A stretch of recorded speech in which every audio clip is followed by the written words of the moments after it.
The Browns will go into the 2018 NFL season with their 29th starting quarterback in 20 years.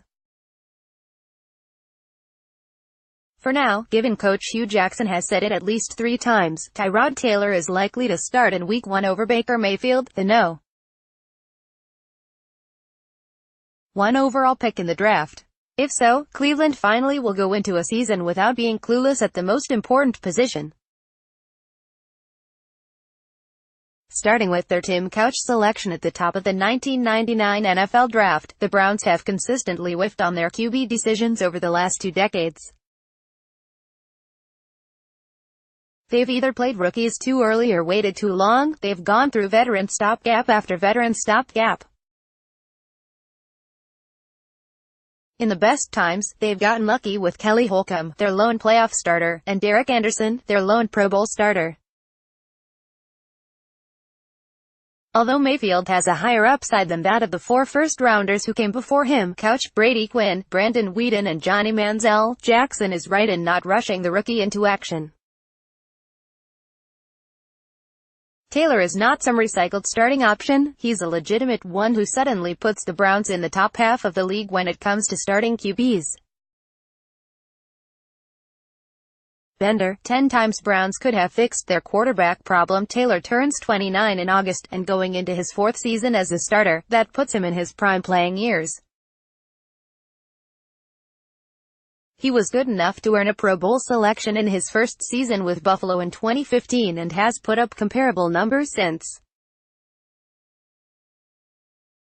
He arrives in Cleveland fresh off his first playoff action as a starter.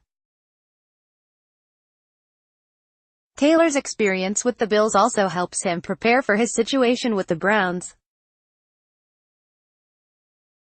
The ridiculous benching of Taylor in favor of Nathan Peterman last season sets up the former to work against the threat of Mayfield.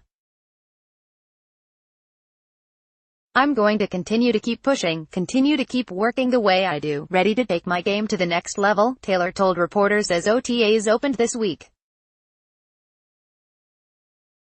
"I've been able to take steps in the right direction each year that I've been able to play the game. So I'm excited about the opportunity that I have here. There's so much talent on this team and guys that are in the right mindset." In Buffalo, beyond the running of LeSean McCoy and himself, Taylor worked with a limited offense. The lack of threats in the Bills' receiving core, further hampered by the trade of Sammy Watkins last offseason, are part of the reason Taylor's yards per attempt saw a big drop. In Cleveland, Taylor will get to flex his big arm with Josh Gordon as his number 1 outside receiver. At the same time, he can maintain his efficiency on shorter routes with inside wideout Jarvis Landry. Taylor also is adept at working the ball downfield to his tight end, which will help the Browns get more out of second-year first-rounder David Njoku. With Carlos Hyde, Duke Johnson Jr. and Nick Chubb, Taylor will benefit from a good, traditional rushing attack. Overall, given how new offensive coordinator Todd Haley likes to push the ball downfield while taking advantage of a quarterback's mobility, Taylor is a perfect fit. Mayfield can become that kind of player in time, but there's no reason to rush him into action. Jackson has left the door slightly ajar for Mayfield to compete for the job as a motivational tool for his development, but Taylor should keep it shut. More, ranking NFL's QB rooms. The Bills ran hot and cold on Taylor as their starter with the perception that the QB had already hit his ceiling. But the reality is it was hard for Taylor to max out his abilities under 3 different offensive coordinators and with dwindling personnel. A more settled situation with the Browns should help him succeed. Taylor has 1 year left on his contract, and with Mayfield waiting, there is a good chance Cleveland will not re-sign the veteran after 2018.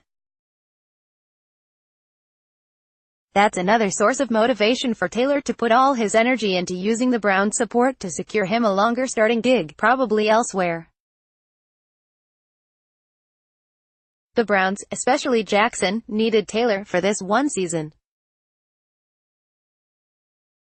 The coach somehow has survived a record of 1-31 in 2 years, so rushing Mayfield into action and having the rookie take early lumps, aka losses, is a good way for Jackson to get himself fired before mid-season. Cleveland has a real chance to triple its combined win total from the past 2 seasons and flirt with a 6-10 record. The team has gotten that much better on both sides of the ball under new general manager John Dorsey.